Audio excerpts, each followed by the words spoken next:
A ver, segundo video de Unpopular Opinion. Vamos a hablar de Maximiliano de Habsburgo.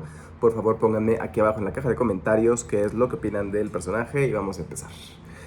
Eh, pues aquí vamos a hablar de dos facetas de Maximiliano, o dos mitos, figuras, máscaras que se han creado alrededor de él.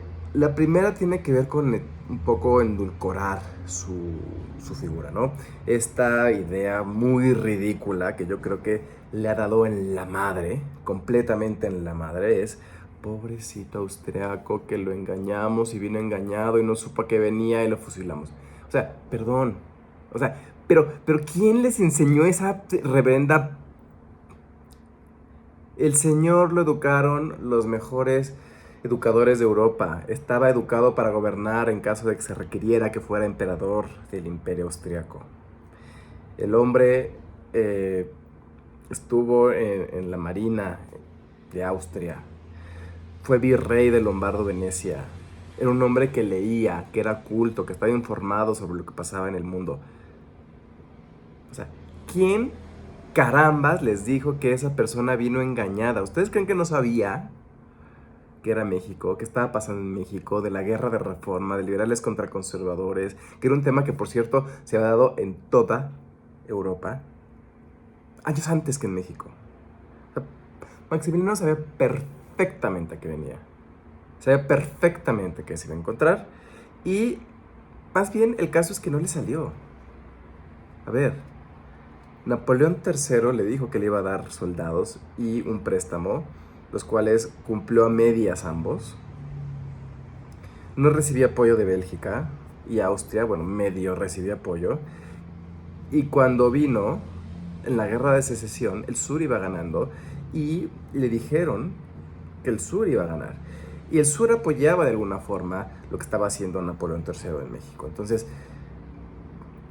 que no le haya salido porque al final ganó el norte, porque al final Napoleón traicionó a Maximiliano, porque había otras situaciones dándose en Europa que requirió que se llevaran a las tropas francesas de México de regreso a Europa, pues implica que Maximiliano no le salió la jugada. Y además, pero era un pésimo administrador. Entonces, Maximiliano recibe un país que está más quebrado de lo que él entiende, que no, o sea, nadie quiere invertir en México porque pues, con las guerras y las intervenciones pues es dinero perdido. Y luego, eh, por más que sube los impuestos, no hay quien los pague, pues sí que va a ser Maximiliano. Y el poco dinero que tiene se la pasa arreglando estupideces como el castillo de Chapultepec, pues sí, Maximiliano era un pésimo administrador. Pero bueno, sí se preocupó por la educación laica y gratuita, se preocupó por los derechos indígenas, por las primeras leyes laborales. O sea, no fue enteramente banal, ni su imperio fue irrelevante para la historia, pero pues al final no tuvo la magnitud que todos esperaban. Y pues fue una mala jugada política haberse echado encima a los conservadores y a la iglesia, considerando que son los grupos que trajeron a Maximiliano y ya tenían contra los liberales. Entonces al final llegó un punto en el que Maximiliano no tuvo ningún apoyo por malas decisiones políticas y acabó en el Cerro de las Cruces, en el Monte de las Cruces. Entonces, pues, Cerro de las Campanas, perdón. Estoy pensando en Iturbide, en el Cerro de las Campanas. Entonces, pues sí, o sea, él forjó su propio destino y hubo muchas cosas que no le salieron. Pero tampoco podemos jugar a esta segunda máscara del típico villano de caricatura que le encanta crear la educación pública y que no dudo que la tirada de la nueva historia oficial 4T vaya por ahí. De este hombre ñacañaca que casi casi vino a... O sea, sí, fue una invasión, el Segundo Imperio, pero, o sea, esa invasión completamente caricaturizada, donde Maximiliano casi casi venía a robar como si fuera una segunda colonia, como si fuera una segunda Nueva España, en el entendido del mito de la Nueva España que se creó, que ese es otro video que tengo que hacer. Entonces, pues no, o sea, tampoco es este villano, porque no tenía razones para ser este villano, no tenía razones para venir a robar.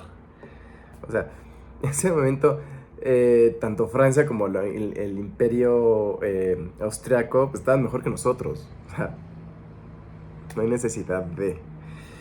No, y ahí también entró un poco esta, pues Carlota, ¿no? Carlota, donde están Maximiliano y Carlota, los dos como figuras trágicas, porque por un lado, pues sí, Maximiliano hace las cosas y termina fusilado en el Monte de las Cruces, y por el otro lado, Cerro de las Campanas.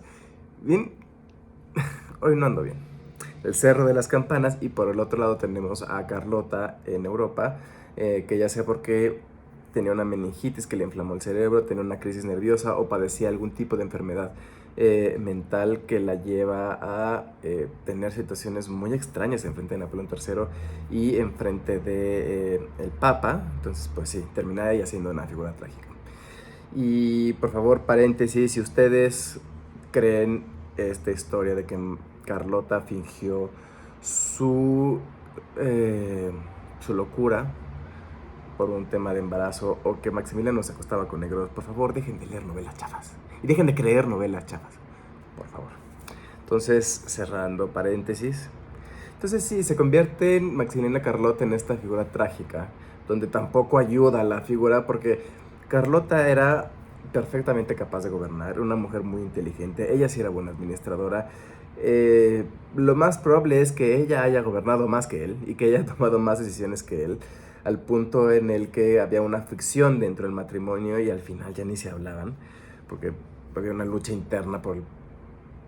O sea, no se nos olvida que Carlota es la primera y hasta el momento la única mujer que ha gobernado México. Entonces, pues sí, se vuelve esta figura, estas figuras trágicas que de verdad no ayuda. Volverlas trágicas no ayuda porque no estamos entendiendo de dónde vienen.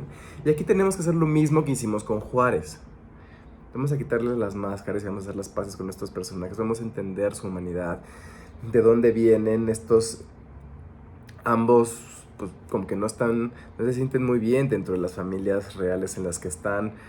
Eh, de alguna manera pues, son los segundones, ¿no? Porque Carlota no puede gobernar porque es mujer y Maximiliano no puede gobernar porque es el segundo. Entonces, sí se vuelve un tema escabrosito ahí. Tampoco estamos seguros de qué tanto se querían, qué tanto aprovecharon este matrimonio por conveniencia, pero al final estuvieron juntos. Las cartas que edita el Fondo de Cultura Económica sí reflejan que hay un tipo de sentimiento, a veces amor, a veces cariño, pero pues al final eran una pareja y han sido una de las parejas más icónicas de la historia de México. Y si entendemos que cada uno era inteligente, cada uno tenía un bagaje, de verdad eran personajes preparados para la época, eran personajes inteligentes, eran personajes eh, que estudiaron para el puesto que llegaron luego a representar en México, sin saber que lo iban a tomar, claro está. Entonces, pues, se nos abre otro panorama. Y pues ayuda a que veamos estos personajes, sí, un poco víctimas, o sea, no víctimas de los mexicanos. Podríamos verlos un poco más como víctimas de Napoleón III, víctimas de sus propias decisiones, víctimas de las circunstancias y no como figuras trágicas, simplemente como Maximiliano y Carlota. Luego voy a hacer un video de Carlota. Maximiliano y Carlota, personajes de la historia, personajes que en su momento hay que entender por qué toman la decisión de venir, por qué toman las decisiones de gobernar así y finalmente pues que eso, aunque era el paso correcto para seguir en el país, pues el país no los aceptó en el sentido de pues no son mexicanos y pues así le fue. Entonces, por favor, ya no más de ese Maximiliano pobrecito que engañamos para atraer, porque de verdad, no le ayuda nada el personaje y lo infantiliza a tal forma que es... No, o sea, no. Bueno, y así. Ustedes díganme qué personaje quieren que platiquemos y abordemos en los próximos videos y yo con gusto todo. Nos vemos en el próximo video.